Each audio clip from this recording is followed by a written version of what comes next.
सरकार स्थापन झाल्यापासून शिक्षकांना शिक्षणाव्यतिरिक्त काम लावण्यास माझा नेहमीच विरोध राहिलाय। आपण नेहमीच शिक्षकांच्या बाजूने आहोत, त्यामुळे शिक्षकांवर अन्याय होऊ देणार नाही। महायुतीचे सरकार शिक्षकांना वाऱ्यावर सोडणार नाही। जुनी पेन्शन किंवा शिक्षकांच्या ज्या मागण्या आहेत त्यावर चर्चेतून नक्कीच तोडगा निघेल, असा विश्वास रत्नागिरी जिल्ह्याचे पालकमंत्री डॉक्टर उदय सामंत यांनी व्यक्त केला आहे। मी आज जरी उद्योगमंत्री म्हणून परदेशामध्ये गेलो तर मी प्राथमिक शाळेत जिल्हा परिषदेला शिकलोय हे सगळं मला कमी लागतं। त्याच्यामुळे तुमच्याकडनं देखील सरकारच्या काही इच्छा आहे, सरकारच्या काही अपेक्षा आहेत, त्या देखील आपण पूर्ण केल्या पाहिजे। त्यांच्या मान्यता असेल, मुलींसाठीचं अनुदान असेल, त्याच्यानंतर शिक्षक सेवकांचा प्रश्न असेल, हे पुढे प्रमुख मुद्दे देखील दिसतात, बरोबर ना?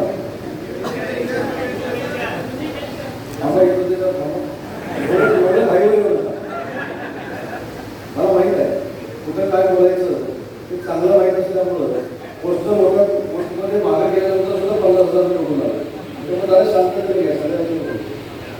हा जो आत्मविश्वास असतो ना पूर्ण भाषण तो व्हायला घ्यायचं। आणि ते मला स्लोगन पण माहिती आहे, एकच पेशंट जुनी पेन्शन, त्यामुळे तुम्हाला त्याची काळजी काय करण्याची आवश्यकता आहे। माझा सगळ्याचा मुद्दा हा होता सर, ज्यावेळी आपण प्रामुख्याने या सगळ्या मागण्या करतो, ज्या मागण्या ज्यावेळी पूर्ण होतात ते आपली देखील काही सकारात्मक भूमिका आहे। आणि ती सकारात्मक भूमिका काय पाहिजे तर जे राज्यकर्ते तुम्हाला प्रामाणिकपणाने पुढे जाण्याचा प्रयत्न करतात, तर तुमच्या अडीअडचणीसाठी मदत करतात, त्यांना राजकीय अडचण होणार नाही याची जबाबदारी व्यासपीठावर सगळ्या मंत्र्यांची। रत्नागिरी जिल्ह्याच्या दापोलीत महाराष्ट्र राज्य प्राथमिक शिक्षक समिती कोकण विभागीय मेळाव्यात ते बोलत होते। दापोली येथे शिंदे सभागृहात आयोजित करण्यात आलेल्या मेळाव्यात बोलताना पालकमंत्री डॉक्टर उदय सामंत यांनी आपण ग्रामीण भागातील जिल्हा परिषदेच्या शाळेत शिक्षण घेतले हे अभिमानाने सांगतो असे म्हणाले। आता जुनी पेन्शन कुठेतरी सांगितलं, जुनी पेन्शन पाहिजे म्हणून सांगितलं। जुनी पेन्शन काय आहे माहिती आहे का? नवीन पेन्शन काय आहे माहिती आहे का? जुनी पेन्शन किती सालामध्ये बंद हे माहिती आहे का? हे तुम्हाला सगळ्यांना।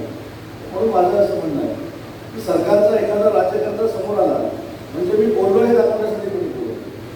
आज जुनी पेन्शनच्या बाबतीमध्ये त्यावेळी देखील आपलं धोरण स्पष्ट होतं आणि आता देखील धोरण स्पष्ट आहे की जर जुनी पेन्शन देशात चालू करायची असेल तर ती महायुतीचंच सरकार करू शकतं, दुसरं कुठलंही सरकार करू शकतं। त्याच्यामुळे सरकारकडे मांडताना काही भूमिका आक्रमक असाव्या, पण सरकारचा अपमान होणार नाही आणि इगो हर्ट होणार नाही याची दक्षता देखील तुमच्यासारख्या शिक्षित वर्गाने घेतली पाहिजे। आणि म्हणून मला असं वाटतं की जुनी पेन्शनला पर्याय काही दिसतोय का, तर नवी पेन्शन असेल तर नवी पेन्शन मधल्या त्रुटी काय आहे, तर जुनी पेन्शन जर सुरू तुम्हाला करायची असेल तर तुम्ही सगळ्या संघटनांनी एकत्र येईल, ही पहिली मागणी सरकारने केली। सरकार म्हणून आपण शिक्षकांबरोबर असल्याचे प्रतिपादन राज्यमंत्री योगेश कदम यांनी केले आणि शिक्षकांचे प्रश्न मार्गी लावण्याचे आश्वासन दिले आहे की आपल्या महाराष्ट्र राज्य प्राथमिक शिक्षण समिती सोबत ग्रामविकास राज्यमंत्री हा तुमच्या सोबत आहे, तुमच्या पाठीशी उभा आहे।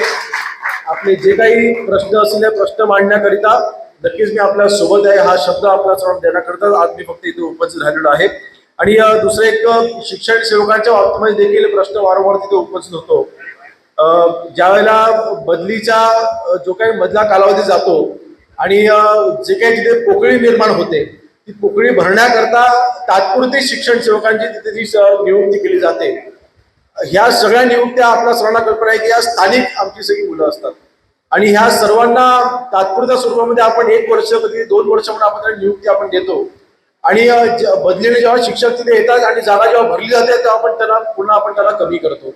म्हणजे त्यांना जसं आपण आपल्या सर्वांना कल्पना आहे की सैन्य भरती ज्या आता होते त्यांना काही जरी तात्पुरतं सैन्य भरती असली तरी सुद्धा त्यांना वेगवेगळे अलाउन्सेस किंवा सैन्य भरती केल्याच्या नंतर त्यांना ते जेव्हा रिटायर होत आहेत किंवा त्यांना जो काही त्यांना 2-4 वर्षाचा त्यांचा जो कालावधी आहे तो कालावधी संपल्यानंतर त्यांना प्रायव्हेट सेक्टरमध्ये त्यांना तिथे काही गॅरंटी दिलेली आहे। तर तशा पद्धतीने इथे देखील काही तोडगा काढता येतो का, तसं देखील नक्कीच आपण विचार करू शकतो। परंतु जे काही आमचे शिक्षण सेवक शिक्षक भरती होण्याच्या पर्यंत जी काही उणीव भरून काढतात, नक्कीच ह्याच्यामध्ये जमेची बाजू अशी आहे की कारण ज्यावेळेला शिक्षक भरती निघते त्यावेळेला रत्नागिरी जिल्ह्यामध्ये देखील आमच्या अनेक शिक्षकांची मागणी येते की शिक्षक भरती करत असताना जिल्हा पातळीवरती परीक्षा घ्या, जिल्हा स्तरावरती तिथे एक्झाम्स घ्या, जेणेकरून त्या जिल्ह्यामधल्या जे बेरोजगार आमचे तरुण आहेत, शिक्षक वर्ग आहेत, त्यांना सरकारी नोकरीमध्ये त्यांना तिथे प्राधान्य मिळेल अशी देखील मागणी माझ्यापर्यंत गेले 3-4 वर्ष सातत्याने होते. त्यांचा उद्देश फक्त एवढाच आहे की स्थानिक शिक्षकांना, आता उदाहरणार्थ रत्नागिरी जिल्ह्यामधील शिक्षकांना सरकार भरतीच्या वेळेला, शिक्षक भरतीच्या वेळेला रत्नागिरी जिल्ह्यामध्येच नोकरी मिळावी आणि अशी त्यांची मागणी आहे. नक्कीच त्याच्याशी थोडंफार मी सहमत देखील आहे, परंतु या बाबतीत देखील योग्य तो तोडगा काढणे. महाराष्ट्र राज्य प्राथमिक शिक्षक समितीच्या वतीने दापोली येथे आयोजित कोकण विभागीय मेळाव्यात पालकमंत्री डॉक्टर उदय सामंत यांनी शिक्षकांचे कौतुक केले. प्राथमिक शिक्षक समिती कोकण विभाग यांचा भव्य मेळावा आणि शिक्षण परिषद उत्साहात संपन्न झाली. समिती जिथे जिथे बोलावते तिथे तिथे हजर असतो. प्राथमिक शिक्षण हा पाया असून मुलांच्या सर्वांगीण विकासात अडथळे निर्माण करणारी अशैक्षणिक कामे लादू नये या मताचा आपण असल्याचे, तसेच संच मान्यता असो वा सर्व मागण्या टप्प्याटप्प्याने पूर्ण करण्यास आपण कटिबद्ध असून आपण जिल्हा परिषद शाळेत शिकलो याचा अभिमान असल्याचे आणि जुनी पेन्शन महायुतीचं सरकार देऊ शकतं, यासाठी सर्व प्राथमिक शिक्षकांनी एकत्र आलं पाहिजे. प्राथमिक शिक्षकांचे अनन्यसाधारण महत्त्व असून जे आश्वासन देऊ ते पूर्ण करण्यासाठी प्रयत्न करू असा शब्द पालकमंत्री डॉक्टर उदय सामंत यांनी दिला. मुख्यमंत्री आणि शिक्षण मंत्री यांच्यासोबत एक बैठक घेऊन मागण्यांना न्याय देण्याचं काम टप्प्याटप्प्याने पूर्ण केलं जाईल अशी उदय सामंत यांनी शासनामार्फत ग्वाही दिली. तर राज्यमंत्री योगेश कदम यांनी शासकीय कर्मचारी अनिच्छेने कधीच काम करीत नसतात. शिक्षकांची इच्छा असूनही अशैक्षणिक कामांमुळे त्यांच्या मूलभूत कामात अडथळे येत असतात.